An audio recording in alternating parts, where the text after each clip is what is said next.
जय हिंद दोस्तों। आज हम आपको ट्रिग्नोमेट्री का थोड़ा परिचय कराएंगे और कोशिश ये करेंगे कि ये आपके एग्जाम के लिए महत्वपूर्ण प्रश्न लेकर के आए। चलिए आगे आते हैं। यहाँ पर हम देखेंगे सबसे पहले ट्रिग्नोमेट्री के इतिहास पर थोड़ा सा नजर डालते हैं तो देखेंगे कि ट्रिग्नोमेट्री के जो फादर ऑफ ट्रिग्नोमेट्री, उनको हम लोग हिप्पार्कस नाम से जानते हैं। हिप्पार्कस ये क्या है, ये ट्रिग्नोमेट्री के फादर है। इन्होंने सबसे पहले ट्रिग्नोमेट्रिक टेबल जो होती है उसको बना के दिया था। अब इसके बाद जो ट्रिग्नोमेट्री है, ट्राइगोनोमेट्री, ये 3 वर्ड से बनी है। ट्राइगोनोमेट्री, ट्राई वर्ड ये मैथमेटिकल में ट्राई वर्ड का मतलब 3 होता है। गोनो वर्ड ग्रीक लेटर गोनिया से बना हुआ है। गोनिया जिसका मतलब होता है इंग्लिश में एंगल और हिंदी में इससे बोलते हो कोण। और मेट्री वर्ड जो है वो ग्रीक लेटर मेट्रॉन से बना हुआ है और मेट्रॉन को आप इंग्लिश में कहोगे तो मेजरमेंट आता है, मेजर करना, और हिंदी में इसी को हम लोग बोलते हैं नापना। कुल मिला के अगर पूरा ओवरऑल अर्थ निकाले तो इसका ये जाता है 3 कोणों की माप। गोनो का मतलब गोनिया, ग्रीक लेटर है। मेट्री किससे बना हुआ है? मेट्रॉन से बना है, जिसका मतलब क्या होता है? मेजर करना, मापना। तो 3 एंगल की नाप या 3 कोणों की माप को त्रिकोणमिति कहते हैं। हम यहाँ पर कोणों के साथ साथ मापेंगे उनकी भुजाओं और कोणों में संबंधों को, जिनको हम त्रिकोणमिति अनुपात या ट्रिग्नोमेट्रिक रेशियो कहते हैं। चलिए चर्चा करते हैं 1 बाय 1। त्रिकोणमिति अनुपात को जानने के लिए जो 3 भुजाओं से घिरी आकृति होती है, ठीक है, उसको हम लोग त्रिभुज कहते हैं। तो त्रिभुज कितने प्रकार के होते हैं? महत्वपूर्ण भूमिका में यहाँ पर आते हैं। त्रिभुज को जान लो कितने प्रकार के होते हैं। पहला जो त्रिभुज है उसको हम लोग त्रिभुज को हम 2 प्रकार से बांट सकते हैं। पहला है भुजाओं के आधार पर बेस्ड ऑन साइड, और दूसरा है कोणों के आधार पर बेस्ड ऑन एंगल्स। ठीक है, based on side and based on angles. तो भुजाओं के आधार पर हम त्रिभुज पर जाएं, त्रिभुज 3 प्रकार के होते हैं। पहला जो होता है वो होता है विषमबाहु, समद्विबाहु, समबाहु। विषमबाहु को अंग्रेजी में स्केलिंग, समद्विबाहु को आइसोसेलेस और समबाहु को हम लोग इक्विलैटरल बोलते हैं। तो यहीं पर एक चीज और जानेंगे, ये होते क्या है। विषमबाहु नाम क्या है? विषम मतलब कोई भी सम नहीं है, यानी तीनों भुजाएं और तीनों कोण, इसमें कोई भी कोण किसी भी कोण के बराबर नहीं होता, कोई भुजा किसी भुजा से बराबर नहीं होती। समद्विबाहु इसमें क्या होता है? नाम देखिए, समान द्विबाहु मतलब जिसकी 2 भुजाएं समान है जिसकी 2 भुजाएं। समद्विबाहु इसको हम लोग बोलते हैं आइसोसेलेस, यानी इसकी 2 भुजाएं और 2 कोण बराबर होते हैं। ये बहुत इंपॉर्टेंट होता है। फिर आते हैं समबाहु, सबसे इंपॉर्टेंट है समबाहु। समान है जिसकी भुजाएं, जिसकी तीनों कोण और तीनों भुजाएं समान होती है, वो क्या होता है? समबाहु। इसका प्रत्येक कोण 60 डिग्री होता है। ठीक है, बहुत इंपॉर्टेंट है। इसमें एक और चीज है, बाद में बताएंगे, चलिए समझ लेते हैं। इसकी तीनों भुजाएं और तीनों कोण बराबर होते हैं। ठीक है, अब इधर आते हैं बेस्ड ऑन एंगल्स। कोणों के आधार पर त्रिभुज के प्रकार 3 प्रकार के होते हैं। नंबर 1 न्यून कोण, number 2 right angle triangle, number 1 Hindi में बोलते हैं न्यून कोण त्रिभुज, समकोण त्रिभुज और अधिक कोण त्रिभुज। अंग्रेजी में इसी को बोलेंगे एक्यूट एंगल, राइट एंगल और ऑब्ट्यूज एंगल। इसका मतलब क्या होता है? देखिए, न्यून कोण का मतलब होता है ऐसा त्रिभुज जिसमें प्रत्येक कोण न्यून हो। न्यून का मतलब 90 से कम हो, कोई भी कोण 90 से ज्यादा ना हो। लेकिन त्रिभुज के तीनों कोणों का योग कितना होता है? 180 डिग्री होता है। Very important. त्रिभुज के तीनों कोणों का योग 180 है, त्रिभुज के तीनों कोणों को 360। ये पढ़ लेना। चलिए राइट एंगल ट्रायंगल पे आते हैं। राइट एंगल ट्रायंगल क्या होता है? एक ऐसा ट्रायंगल जिसमें केवल एक कोण 90 हो, बाकी 2 कोण कुछ भी हो, डजंट मैटर, एक कोण 90 हो। और पूरी ट्रिग्नोमेट्री बच्चों इसी राइट एंगल ट्रायंगल पर हम लोग पढ़ेंगे। पूरी ट्रिग्नोमेट्री 1 to all जितना भी पढ़ेंगे, ये जो भी त्रिकोणमिति अनुपात वगैरह पढ़ेंगे, जो पढ़ रहे हैं वो पूरा राइट एंगल ट्रायंगल पर ही पढ़ेंगे।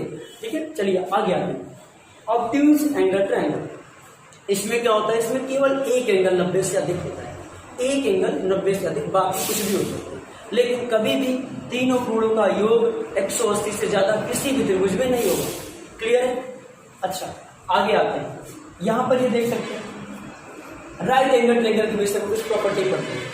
राइट एंगल ट्रायंगल, एक भुजा पर दूसरी भुजा परपेंडिकुलर खड़ी होगी, एक भुजा पर दूसरी भुजा खड़ी होगी और उस भुजा को सीढ़ीनुमा एक नई भुजा जोड़ेगी। यहां पर देख सकते हैं इस चीज को। अगर मैं इधर से आपको बताऊं तो ये एक लेटी हुई भुजा है, इस पर एक खड़ी भुजा, भुजा को हम लोग साइड कहते हैं अंग्रेजी में। एक साइड पे दूसरी साइड परपेंडिकुलर है। हमारी हाथों की ये अंगूठा और ये उंगली भी देखिए, ये भी देखिए क्या है, 90 डिग्री पर ऐसी ही ये आकृति है।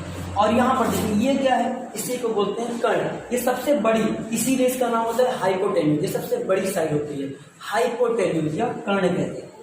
हाइपो का मतलब हाइपर, बड़ा हो जाना। तो सबसे बड़ी भुजा यही होती है और ये सदैव 90 डिग्री के सामने होगी। ऐसा ही नहीं कि त्रिभुज हमेशा समकोण ऐसा ही बनेगा, ये भी एक समकोण त्रिभुज है जिसमें ये कोण 90 है, ये भी एक समकोण त्रिभुज जिसमें ये कोण 90 है। तो समकोण त्रिभुज की आकृति कोई भी हो सकती है। कमरों के कोने हमेशा समकोण पर होते हैं, कमरों के कोने हमेशा समकोण होते हैं। दीवारें अगर समकोण पर नहीं रहेगी तो उनमें कम, एक प्रकार से देखा जाए मजबूती में कमी आ जाती है। तो समकोण का बहुत ही बड़ा रोल है। हम लोग कहते हैं ना कभी कभी कि ट्रिग्नोमेट्री क्यों पढ़ते हैं, इसका लाइफ में साइन कॉस टैन थीटा का क्या यूज है, और हम आपको दिखाएंगे कि साइन कॉस थीटा का क्या यूज है। बहुत ही इंपॉर्टेंस रोल है। आप इस्तेमाल ना करो तो ये आपकी बारी। आप लोग क्या करते हो, कहते हो ना sine theta, cos theta, tan theta, ये सब कहाँ इस्तेमाल होते हैं लाइफ में। हम आपको बता सकते हैं, अगर आप इसका इस्तेमाल करना चाहोगे। कोई भी बिल्डिंग आप घर में जो सामान लाते हो उनमें देखा जाए, जहां पर भी आप ऐसी आकृति पाओ तो वो एक त्रिकोणमिति का ही अनुप्रयोग होता है।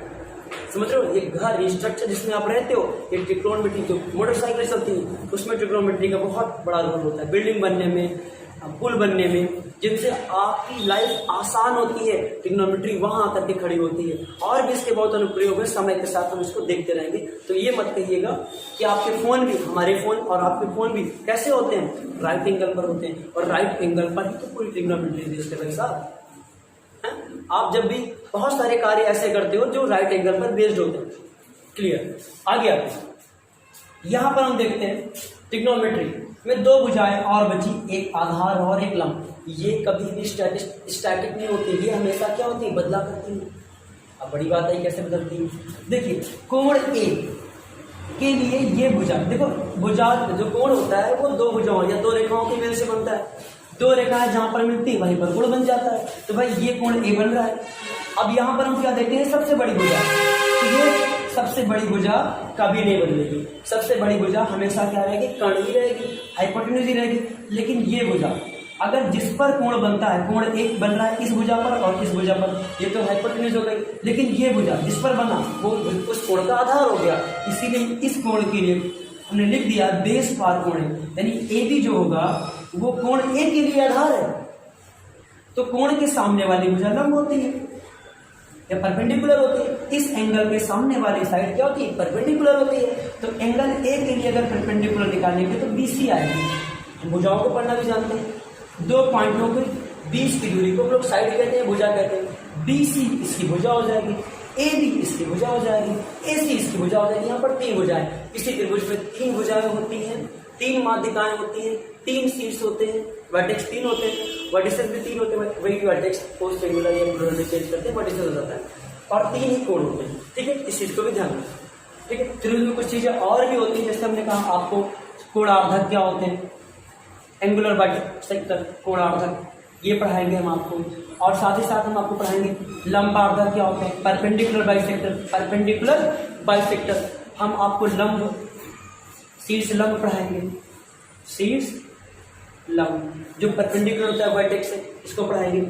ठीक है, इसी को हम एल्टीट्यूड कहते हैं, एल्टीट्यूड कहते हैं। कोणार्धक को परपेंडिकुलर बाइसेक्टर बोलते हैं, एंगुलर बाइसेक्टर बोलते हैं, एंगुलर बाइसेक्टर लिख दे रहा हूं। और लंबार्धक को हम लोग क्या कहते हैं, इसको परपेंडिकुलर बाइसेक्टर बोलते हैं। एक रह गया मीडियन, जिसको हम लोग माध्यिका कहते हैं।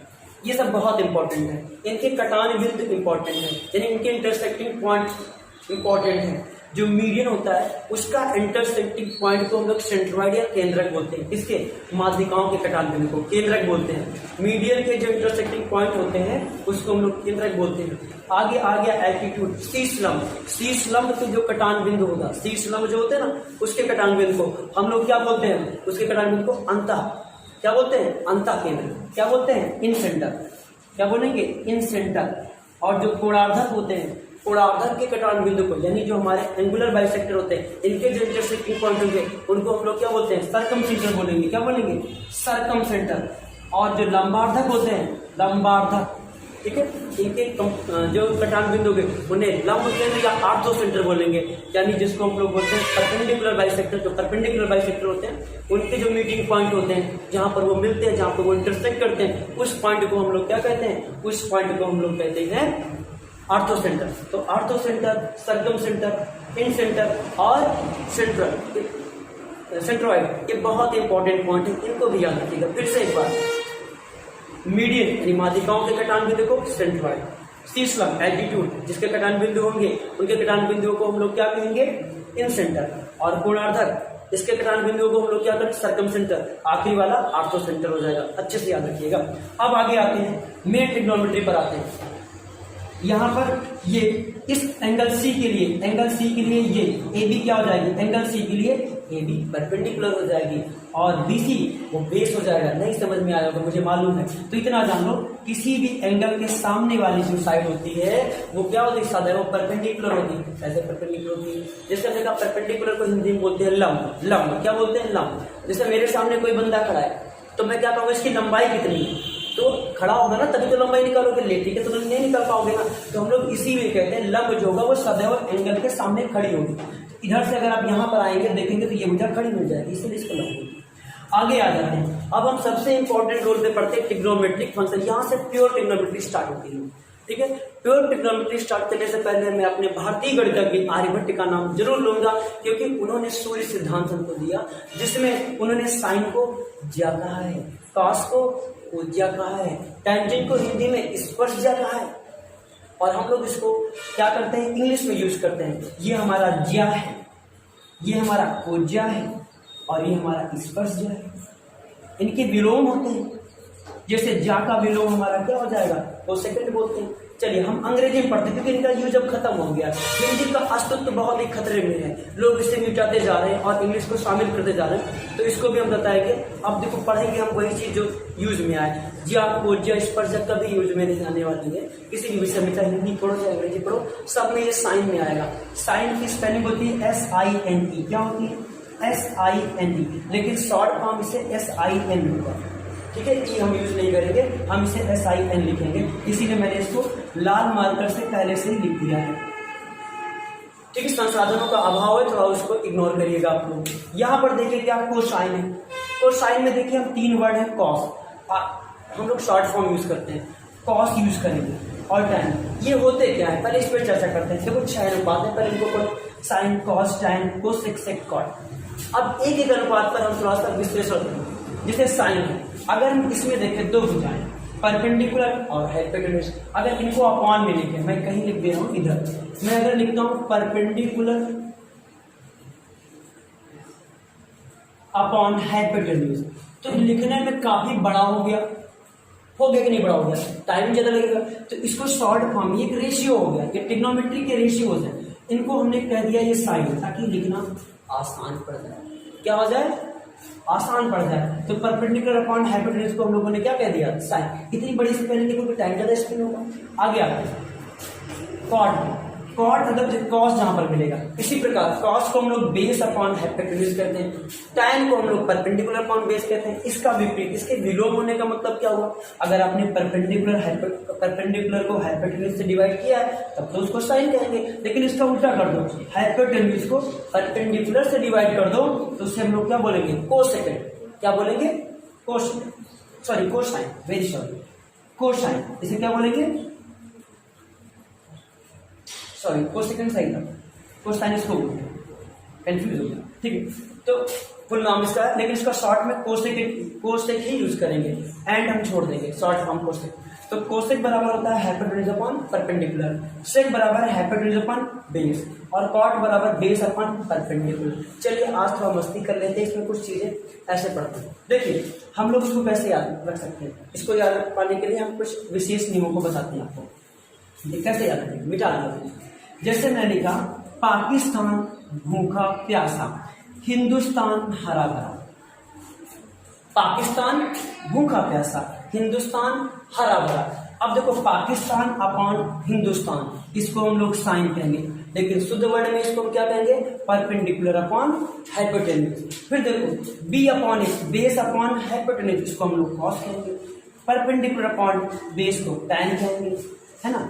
और इसको हम लोग कोसेक कहेंगे, इसको हम लोग सेक कहेंगे और इसको हम लोग कॉट कहेंगे। पढ़ेंगे कैसे? जब नीचे वाला पढ़ेंगे तो अनुपात नीचे से होंगे, hypotenuse upon perpendicular, perpendicular upon hypotenuse को साइन कहेंगे, बेस अपॉन हाइपोटेन्यूज को कॉस कहेंगे और परपेंडिकुलर अपॉन बेस को tan कहेंगे। और इसका उल्टा कर दो, हाइपोटेन्यूज अपॉन परपेंडिकुलर को हम लोग कोसेक कहेंगे, हाइपोटेन्यूज अपॉन बेस को हम लोग सेक कहेंगे और बेस अपॉन परपेंडिकुलर को हम लोग कॉट कहेंगे। आई बस समझ में? चलो इस चीज को हिंदी में पढ़ लेते हैं। हिंदी में क्या होता है इसे याद रखना, पाकिस्तान भूखा प्यासा, हिंदुस्तान हरा भरा। तो पाकिस्तान परपेंडिकुलर, ठीक है, यहाँ पर भूखा का मतलब बेस हो जाएगा, जहाँ बी है वो बेस है, जहाँ पी वो परपेंडिकुलर, जहाँ एच है वहाँ पर हाइपोटेन्यूज। हिंदी में इसी को क्या कहते हैं? हिंदी में इसी को हम लोग कहते हैं लाल बटे कक्का। क्या कहते हैं? लाल बटे कक्का। इसको और एक तरीके से पढ़ सकते हो, एल का मतलब लंब है, ए का मतलब आधार है, के का मतलब कर्ण है, तो इसको कहते हैं लाला आटा लाल। लाल मतलब समझते हो बच्चा, बच्चा उसे बाप कहता है लाला आटा ला, लाला आटा ला, तो बच्चा कहता का करियो अब्बा, का करियो अब्बा, समझ रहे हो? लाला आटा ला का करियो अब्बा। तो यानी कि लंब बटे कर्ण साइन होता है, आधार बटे कर्ण कॉस होता है और लंब बटे आधार टाइन होता है। और कौशिक क्या होगा? कर्ण बटे लंब। नीचे से आएंगे, कौशिक बराबर जो हो जाएगा, इधर देखो कर्ण बटे लंब, सेक बराबर जो हो जाएगा वो कर्ण बटे आधार, नीचे से जाएंगे कर्ण बटे आधार, बटा लगा लो बीच में। समझ गए? तो बस आज के लिए हम इतना ही, आगे मिलते हैं, ट्रिग्नोमेट्रिक टेबल पढ़ेंगे और फिर इस पर आने वाले प्रश्नों को पढ़ेंगे। आज के लिए इतना ही। जय हिंद। इसको लाइक करिए और सब्सक्राइब करिए अपने दोस्तों में। अगर आपको लाइक समझ में आया हो तो क्या करिए, शेयर कर दीजिए, ठीक है। एक बार मैं कहूँ तो शॉर्ट रिवीजन दे देता हूँ। हमने आज पढ़ा कोण त्रिभुज कितने प्रकार के होते हैं, कोणों के आधार पर और भुजाओं के आधार पर त्रिभुज 6 प्रकार के होते हैं। एक और पढ़ लो जिसको हम लोग बोलते हैं क्या, उसको हम लोग बोलते हैं आइसोसेलेस राइट एंगल। मतलब एक ऐसा त्रिभुज होता है जो राइट एंगल भी होता है और उसकी दोनों भुजाएं भी बराबर होती है, उसको हम लोग बोलते हैं राइट एंगल आइसोसेलेस ट्रायंगल। यानी हिंदी में से बोले समकोण समद्विबाहु त्रिभुज। समकोण समद्विबाहु, समकोण पर भी होता है और समद्विबाहु, ये मॉडर्न है, इसको भी मैंने बता दिया। चलो आगे आगे, तो हम लोग यहाँ पर ट्रिग्नोमेट्री में क्या पढ़ेंगे? रिलेशन पढ़ेंगे। किसमें? कोण और भुजाओं में। इसमें पढ़ेंगे relationship between angles and side. इसी ट्रायंगल में हम लोग क्या पढ़ेंगे? रिलेशनशिप पढ़ेंगे। उसके बाद हम क्या करते हैं, हमने पढ़ा कि यहाँ पर हाइपोटेन्यूज क्या होता है, बेस क्या होता है, परपेंडिकुलर होता है, बहुत अच्छे तरीके से, कि हर एक कोण की के सामने वाली भुजा परपेंडिकुलर होगी, एंगल के सामने वाली भुजा परपेंडिकुलर होगी और उसी को हम लोग लंब कहेंगे हिंदी में, ठीक है। और बेस तो दूसरा हो जाएगा, ठीक है। ये हाइपोटेन्यूज कभी चेंज नहीं होती है। अभी जब क्वेश्चन करेंगे तो क्लियर हो जाएगा, ठीक है। दूसरे वीडियो में क्वेश्चन करेंगे, ठीक है। आगे आते हैं। और एंगल भी कितना है? 9 डिग्री है, ठीक है। आगे आते हैं। अब यहाँ पर देखो हमने बताया लाला आटा ला का करियो अब्बा। दूसरा बताया था पाकिस्तान भूखा प्यासा, हिंदुस्तान हरा भरा, ठीक है। इसको भी आप पढ़ सकते हो, याद कर सकते हो आराम से, ठीक है। तो साइन का मतलब परपेंडिकुलर, हाइपोटेन्यूज हिंदी में लंब बटे कर्ण, हिंदी में लंब बटे कर्ण, कॉस का बेस अपॉन हाइपोटेन्यूज हिंदी में आधार बटे कर्ण, ठीक है। tan का लंब बटे आधार और इंग्लिश में परपेंडिकुलर अपॉन बेस। इसी को उल्टा कर लो, कॉस का हाइपोटेन्यूज अपॉन परपेंडिकुलर, ये नहीं परपेंडिकुलर अपॉन हाइपोटेन्यूज लिखना, हाइपोटेन्यूज अपॉन परपेंडिकुलर, ओके। इसी प्रकार से का हाइपोटेन्यूज अपॉन बेस और कॉटेक का बेस अपॉन परपेंडिकुलर या फिर आधार बटे लंब या कर्ण बटे आधार कह लो, हो गया। आज हम इतनी बातें करेंगे, इसको 2-3 बार आप रिवाइज करेगा। कल हम मिलते हैं नए वीडियो में। थैंक यू, बाय, जय हिंद।